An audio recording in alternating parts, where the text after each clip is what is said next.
Okay, I'm looking at the runtime of this video, and it is way too long for your usual April Fool's Day shenanigans.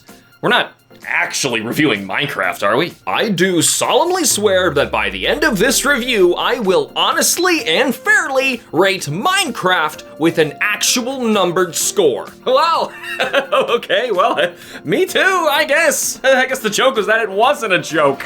Yeah, no, the joke is that I just suckered all the insufferable Minecrafty cretins into watching a review that was actually all about a better series they should all be playing instead. Oh Lord, they're gonna crucify us. Surprise, you sheltered butt smudges, it's a stealth review, and I'm gonna forcefully broaden your horizons of sandbox games whether you like it or not. I played Minecraft this week for nothing. We're both old enough to remember it being passed around as a free game in high school before it was fully released in 2011. It wasn't even fun for free.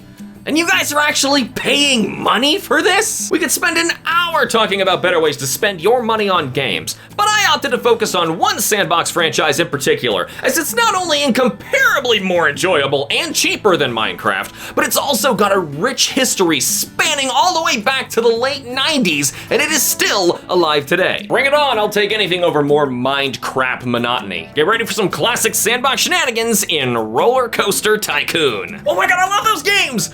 Oh wait, I could have been playing those all week instead. Not only Roller Coaster Tycoon, but also its sequels and Zoo Tycoon, as well as their modern iterations, Planet Coaster and Planet Zoo. Nice! As a kid, they're cool because you get to build your own zoos and theme parks, and as an adult, it's a nice enough fantasy just having money for a change.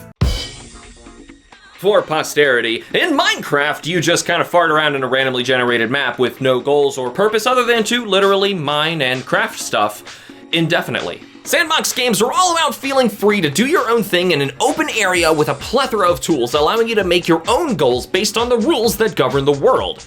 Or at least the good ones do that.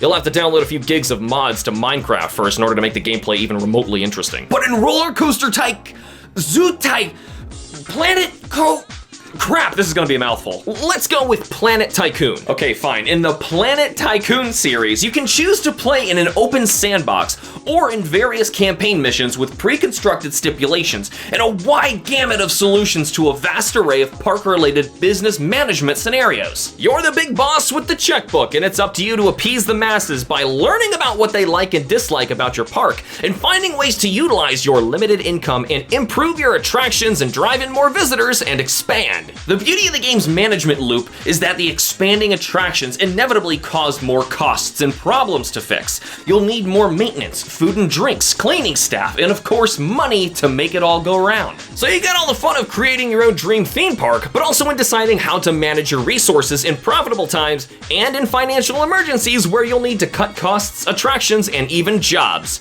You capitalist jerk. You even look down at your creation from an airborne isometric angle to see it all grow, as well as isolate and listen to any random visitor in your park. You can even pluck them up and move them anywhere like an omnipotent wall master from Zelda. You have so many resources at your disposal, it's insane. Like dozens of specialty shops and restaurants with customizable everythings like food toppings and individual prices. There's so many pathways and decorations and entertainers and even a fully customizable roller coaster creator tool that you can even test ride in first person. Now some games obviously specialize in certain things, like all the amazing water park rides, full-blown choreographical firework displays, and other cool features from Roller Coaster Tycoon 3 Platinum. I had a full-blown fireworks show set to Weird Al's White and Nerdy that played every day at 3:14.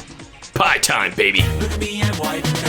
I built a park with free admission and an entire strip mall of free food of every variety. The catch was there was only one bathroom at the very top of a giant staircase in the sky that charged $20 to use. And I got a profit! That's evil! Oh no. Evil was my Rainbow Panda Death Cult park. I don't think I want to know. So in a perfectly normal water park, visitors can ride on a giant water slide that doesn't actually drop them back in the pool like it's supposed to. Hold on, the park inspector would shut down the ride if it was unsafe, which is exactly why I dropped him in an active volcano filled with angry lions. Now anyway, the slide does technically drop them in water, just not the correct water, so the game allowed it. Oh no, what did you do? The slide flings them halfway across the map and into a single tile with a bottomless pond pond just too deep to climb out of safely. And this is where the rainbow pandas come in. As your guests are drowning? Exactly. You see, entertainers can put on any mascot outfit, and I chose the panda, one of every color available, resulting in a crowd of colorful dancing pandas. What does that have to do with? And all of them are surrounding this tiny pond. And because of the way they're programmed to face nearby guests and dance, oh my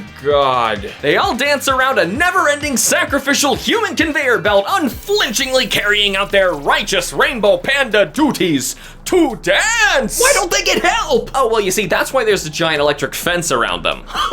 Yeah, Roller Coaster Tycoon 3 got a water park and zoo expansion, which is why outside the electric fence, there's a real platoon of actual pandas. And surrounding them all is another electric fence with viewing platforms where guests can pay to witness this never-ending cycle from a safe distance, before ultimately going for the long ride on the slide themselves. People actually paid money to go watch this and then got on the death slide themselves? You won't see that in Minecraft.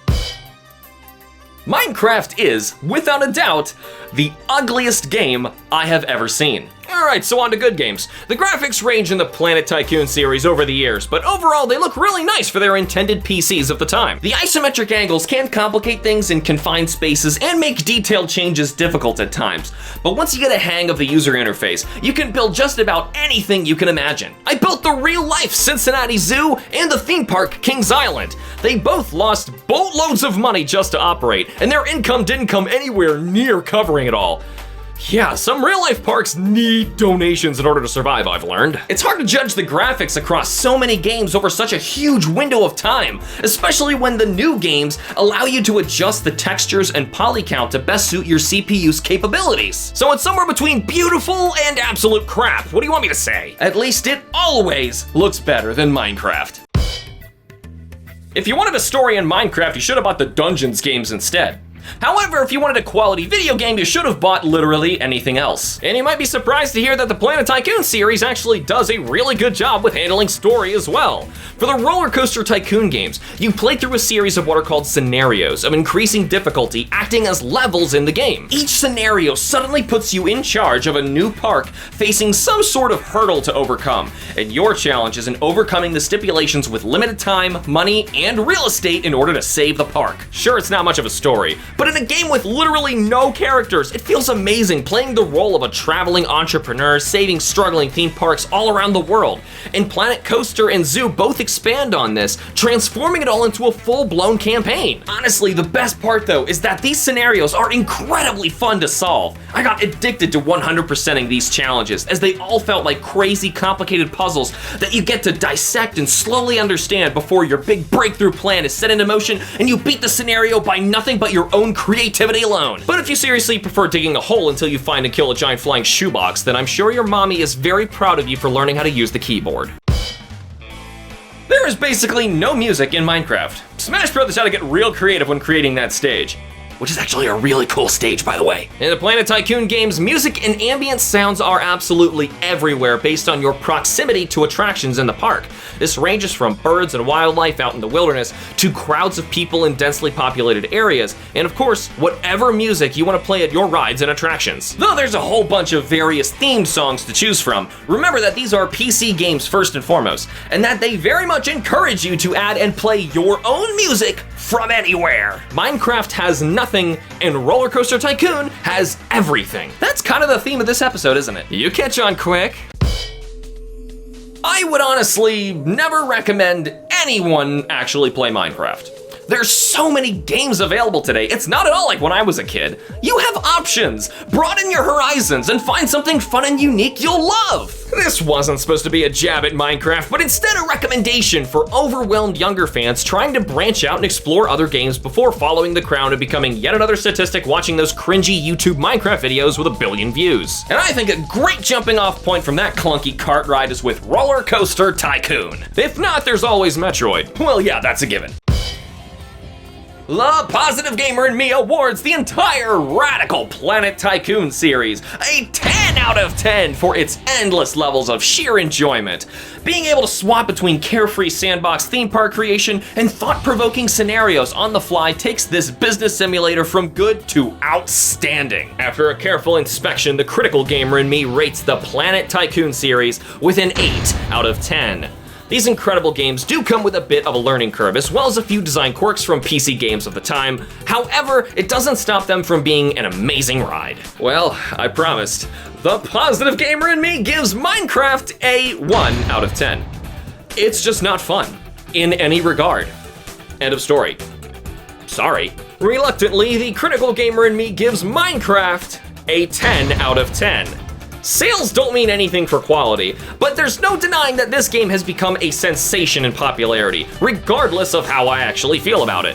I admit that I'm clearly missing what some people are liking about the game, but my job is to rate things critically, and the public has spoken.